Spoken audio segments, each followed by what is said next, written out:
Essa bwakedde katusuubire bwakedde bulungi ate nga nammwe gye muli bulungi tuwaniriza waneno ku NCK TV webale kubanga oli naffe webale kutambula naffe lunaku nno luli lwa kuna ennaku z'omwezi 28 mwezi gwa kusatu mwaka 2024 yonna gy'oli yonna gy'osinzidde nkwaniriza ne sekwaniriza era nga nkugamba nti tuulakalira nywera amawulire mbenga ngakuwa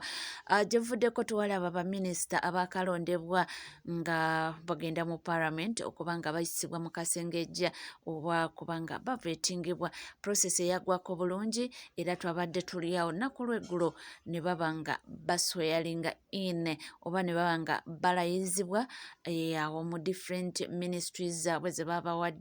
bano nno ba state ministers. So nnaku lw'eggulo kyekyabaddewo bamaze dde okuba nga balayizibwa olwo nno ne kikakasibwa nti bamaze dde okuba nga bakwasibwa enkasi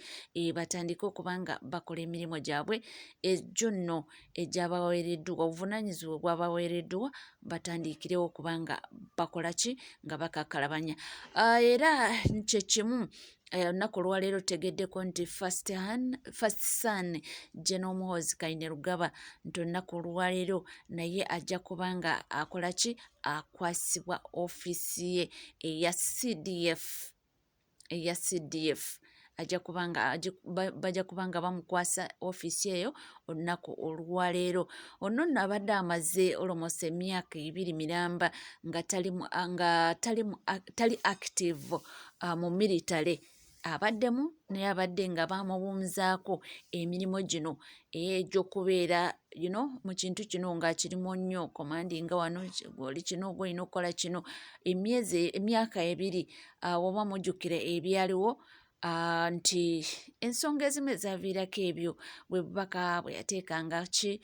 ku mitimbagano nga buli controversial enkyateekako kino era n'ateekako kiri simanya positi nze alumbe banakenya simanyi ebintu bwe bityo so nnaku olwaleero General Wilson Mbadi ajja kuba nga awaayo ofiisi eyo mu butongole kubanga yagibaddemu okumalira ddala emyaka 2 ajjukira I think it was in 2021 we bamukwasiza entebe eyo so agibaddemu ebbanga ly'emyaka egyo 2 naye nga kyetegeddeko nti olunaku olwaleero bajja kubanga agiwaayo mu butongole era emirimu gijja kubanga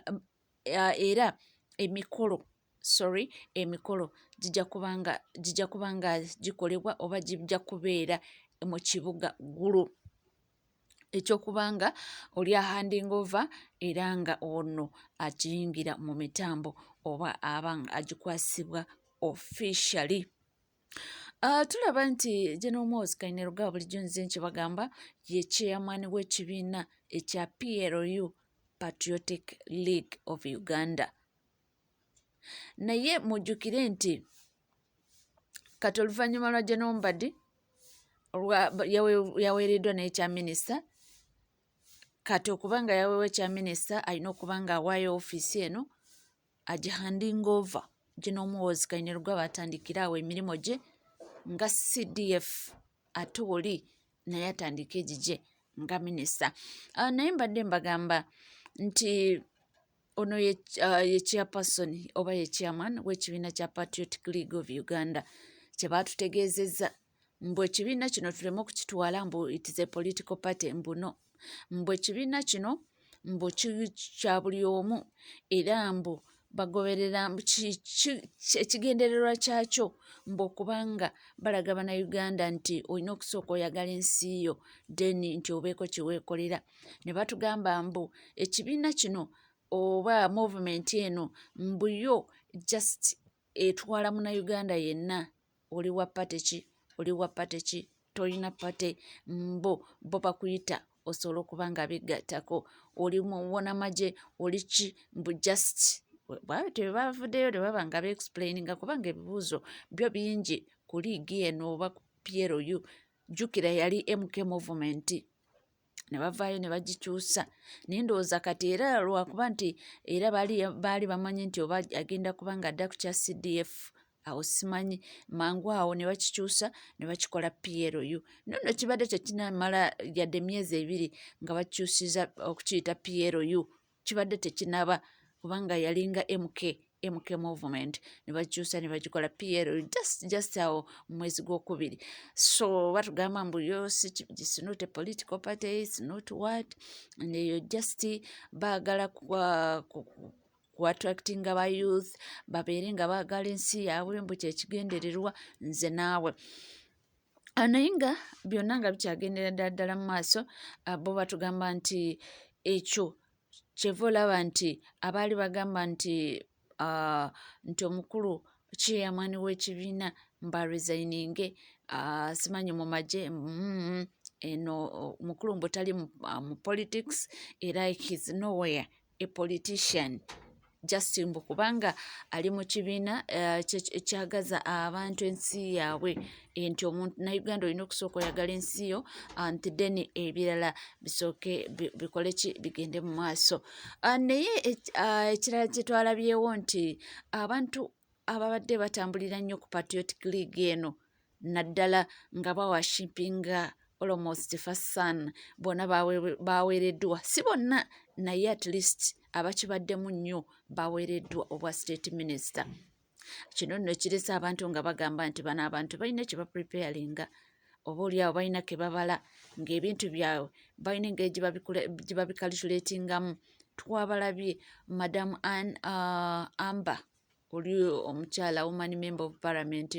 oweewa, ne tulaba ono Nyamutooro, ne tulaba Dr. Zito Omona, ne tulaba Baramu, abo bonna baweereddwa obwa state minister. So ekigambibwa nti waliwo ndowooza ekintu kye bakalculatinga awo, yadde nga tukimanyi nti mbu muzeeyi akomawo,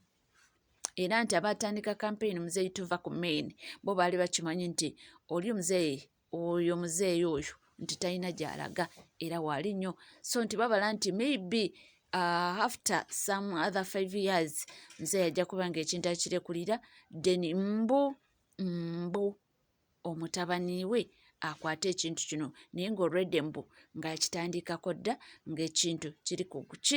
ground kyanywerayo, nti kyeva olaba mbu bateekawo akagambo standby generator kubanga bo bakimanyi nti era oluvaako ono yakola ki yayingirawo. Naye nga olwaleero emikolo giri ggulu, bagenda kubanga bamukwasa ofiisi ye mu butongole ajja kuba nga agikwata olwaleero mu butongole, oli ahanding over atandika emirimu gye nga minisita, ate ono atandika egigye nga CDF. Yes, tubagala nnyo mwina abali naffe, tusuubira nti munange buli kimu kitambula bulungi, naye nga mwebale kubanga muli naffe, mweyongere okuba nga munywereza ku mukutu, amawulire mangi nnyo tukomawo nago.